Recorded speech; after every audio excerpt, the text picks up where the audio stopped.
제 기억 속 집의 풍경은 늘 축축했습니다. 햇빛이 들어도 금세 그 온기를 잃었고 공기에는 지하실 특유의 곰팡이 냄새가 섞여 있었죠. 내 식구가 살기엔 너무나 좁았던 반지하 단칸방. 부모님과 저, 그리고 저보다 4살 많은 언니까지. 방 하나에 주방 겸 거실이 전부였습니다. 창문은 늘 땅보다 낮았습니다. 길을 오가는 사람들의 발목이나 간혹 담배꽁초가 떨어지는 모습만이 우리의 세상과 바깥 세상을 연결하는 유일한 통로였습니다. 특히 여름 장마철이 되면 방바닥에서부터 습기가 스멀스멀 올라와 벽지를 적셨고 눅눅함은 우리의 옷과 이불 속까지 파고들었습니다. 부모님은 늘 괜찮다고 불편함에 익숙해져야 한다고 말씀하셨지만 저는 알았습니다. 이 축축함이 단순히 물리적인 것이 아니라 우리의 삶 전체를 짓누르는 무기력의 무게라는 것을요. 아빠는 새벽 일찍 나가 밤늦게 돌아오셨고 엄마는 집 근처 공장에서 파트타임으로 일하셨습니다. 언니는 불 꺼진 방에서 이어폰을 귀에 꽂은 채 버티듯 하루를 견디고 있었습니다. 그리고 저는 늘 그 가장자리에서 조용히 앉아 있었습니다. 돈을 벌어도 생활고는 늘 한 발 앞서 우리를 따라왔습니다. 소박한 가난이라는 말로 포장했지만 그건 매달 전기세와 월세가 밀릴까 노심초사하는 불안이었고 내일을 기약할 수 없는 답답함이었습니다. 어릴 땐 가난이라는 말의 의미를 몰랐지만 이 반지하의 공기 속에 오래 머물다 보니 어릴 때는 몰랐던 그 단어가 점점 몸에 스며드는 걸 느꼈습니다. 저는 문득문득 생각했어요. 이렇게 살면 안 되는 거 아닐까? 그 생각은 어린 마음에는 너무 컸고 하지만 오래된 처마 밑에서 피던 곰팡이처럼 조용히 그리고 깊게 자라났습니다. 저는 20살이 되던 해 마음속 깊은 곳에서 단단한 다짐을 했습니다. 나는 여기서 이렇게 살면 안 된다. 이곳을 벗어나야 한다는 강렬한 생존 본능이 저를 움직였습니다. 언니는 현실에 체념한 듯 늘 누워있거나 텔레비전을 보는 시간이 많았지만 저는 그럴 수 없었습니다. 아르바이트를 닥치는 대로 시작했습니다. 아침에는 패스트푸드점에서, 점심에는 식당에서 설거지를 했고 밤에는 편의점에서 심야 근무를 했습니다. 제 몸이 부서지더라도 이 반지하의 냄새를 털어내고 싶었습니다. 하지만 일은 늘 많고 돈은 늘 적었습니다. 지갑에 들어오는 돈은 빠져나가는 돈보다 언제나 작았어요. 저는 밤마다 이게 다 무슨 의미가 있을까 생각했습니다. 그 무기력은 제 방 안의 곰팡이처럼 벗겨내도 다시 나타났죠. 하루에 4시간 이상 잠을 자는 날이 드물었습니다. 늘 피곤했지만 손에 쥐는 돈의 감촉만큼은 저에게 잠시의 위안을 주었습니다. 그 돈으로 저는 작은 적금 통장을 만들었습니다. 아주 미미한 금액이었지만 그 통장이 저에게는 바깥 세상으로 탈출할 수 있는 희망의 지도와 같았습니다. 통장을 볼 때마다 저는 스스로에게 되뇌었습니다. 이 정도는 해야 해. 멈추면 다시 그 자리로 돌아가. 하지만 현실은 저를 쉽게 놓아주지 않았습니다. 아무리 발버둥 쳐도 생계는 늘 빠듯했습니다. 제가 열심히 일해서 돈을 벌어봐야 갑자기 아픈 아버지의 병원비, 밀린 관리비, 언니의 학원비 명목으로 돈은 물처럼 빠져나갔습니다. 엄마는 조금만 더 버티자라고 말했지만 그 조금만이 도대체 얼마나 더 이어질지 아무도 알지 못했습니다. 정말 이게 다 무슨 의미가 있을까? 밤마다 편의점 창밖을 바라보며 저는 내면의 독백을 반복했습니다. 저는 분명 쉼없이 달리고 있는데 제자리 걸음인 것 같았습니다. 통장의 잔고는 좀처럼 늘지 않았고 오히려 마이너스를 겨우 면하는 수준이었습니다. 가족 간의 분위기도 점점 건조해졌습니다. 언니는 너 혼자 애쓰지 마. 결국 우리 팔자야. 라고 말했고 부모님은 너만 고생해서 미안하다는 말만 하셨습니다. 어쩌면 우리 가족 모두가 지쳐 있었던 것 같아요. 넘어졌지만 일어나는 사람이 아니라 넘어진 채로 서로를 바라보는 사람들처럼. 저는 이 집을 탈출하고 싶었지만 그 마음을 말할 수 없었습니다. 저 혼자만 나아지겠다는 게 너무 이기적인 걸까? 부모님이 너만 고생해서 미안하다고 했던 그 말은 저에게 미안함과 동시에 무거운 책임감을 안겨주었습니다. 제가 이 짐을 지지 않으면 이 집은 영원히 이 어둠 속에 머물 것 같았습니다.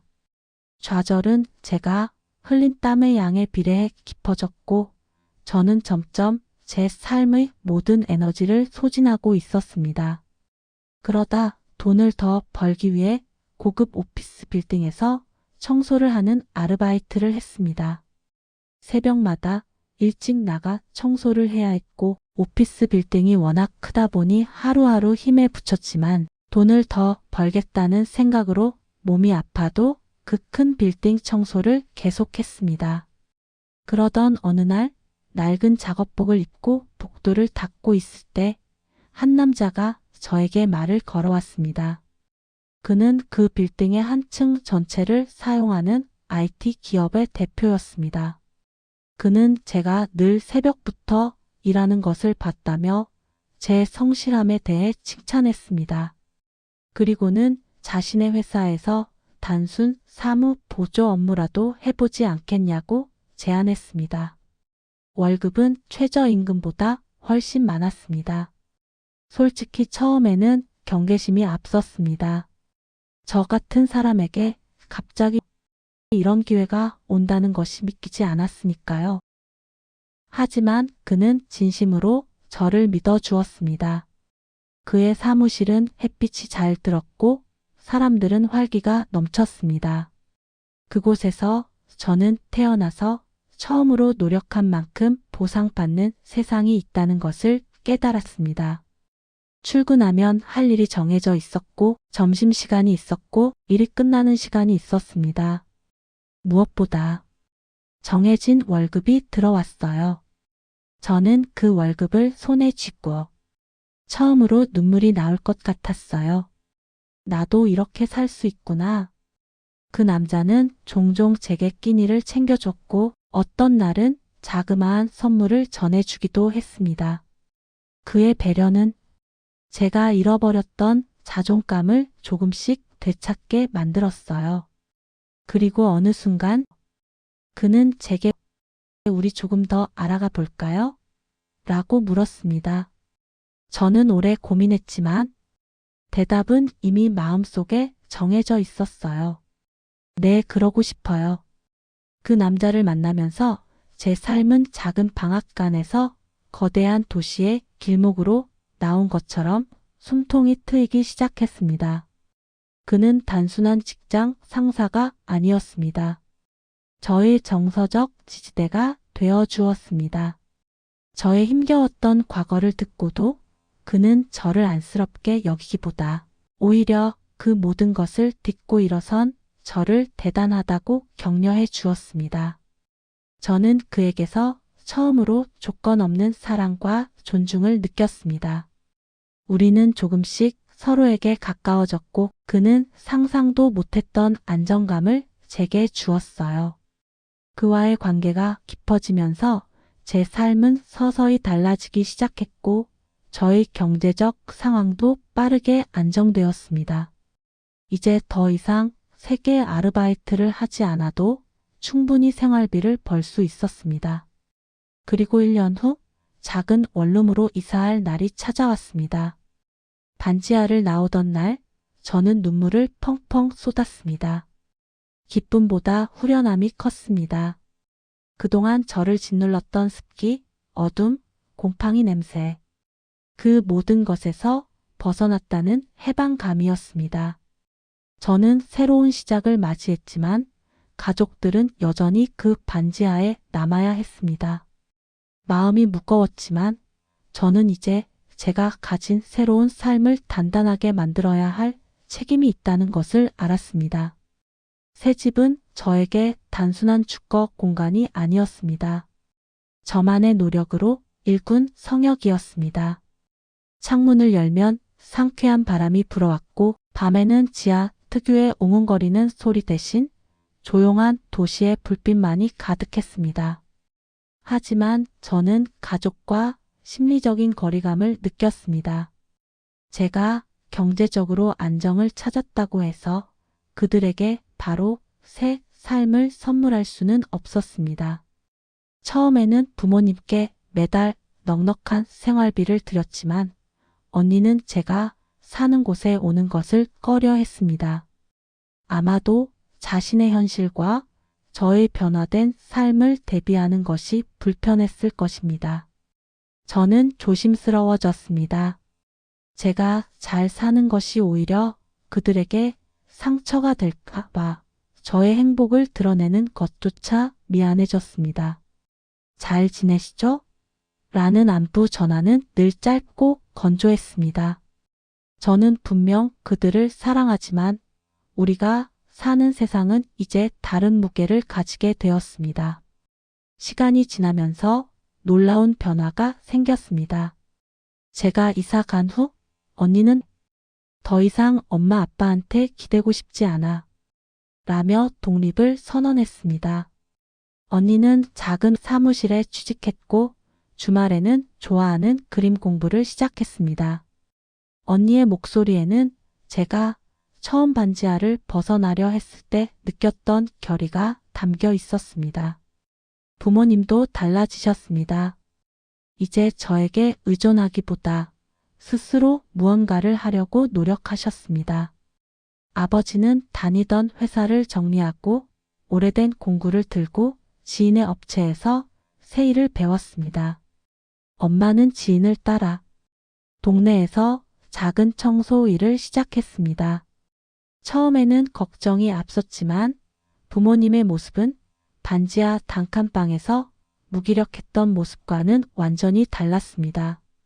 우리는 비록 함께 살지는 않지만 서로에게 기대지 않고 각자의 속도로 가난을 조금씩 벗어나고 있었습니다. 가난이 우리를 짓눌렀지만 결국 우리를 묶어둘 수는 없었습니다. 지금의 저는 그 남자와 함께 살고 있습니다. 이제 저는 사랑하는 남편이 있고 햇빛이 잘 드는 깨끗한 집이 있으며 경제적으로도 걱정이 없습니다. 하지만 가끔 길에서 땅보다 낮은 창문을 마주할 때마다 반지하의 곰팡이 냄새가 코끝을 스치는 듯한 기분이 듭니다. 그 기억은 저를 겸손하게 만들고 지금의 행복을 소중히 여기게 합니다. 저의 삶은 운이 좋았고 예상치 못한 기회를 잡은 결과였습니다. 하지만 우리 가족의 이야기는 말해줍니다. 가난은 영원하지 않으며 벗어날 수 없는 운명도 아니라는 것을요.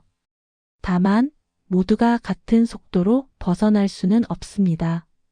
중요한 것은 벗어나려는 의지 그리고 자기만의 삶을 선택할 용기입니다. 언니처럼 고독하게 자신만의 길을 걸어 나가는 것도 부모님처럼 늦은 나이에 새로운 도전을 하는 것도 모두 소중한 독립의 과정입니다. 우리는 이제 하나의 울타리가 아닌 각자의 삶을 지켜나가는 4개의 독립된 섬이 되었습니다. 이 섬들 사이에는 이제 눅눅한 책임감이 아닌 서로를 응원하는 조용한 희망의 파도가 일렁이고 있습니다. 햇살 아래에서 저는 여전히 이 세상의 모든 그림자를 기억하며 저만의 빛으로 나아갑니다. 더 많은 이야기가 궁금하시다면 좋아요와 구독 부탁드립니다.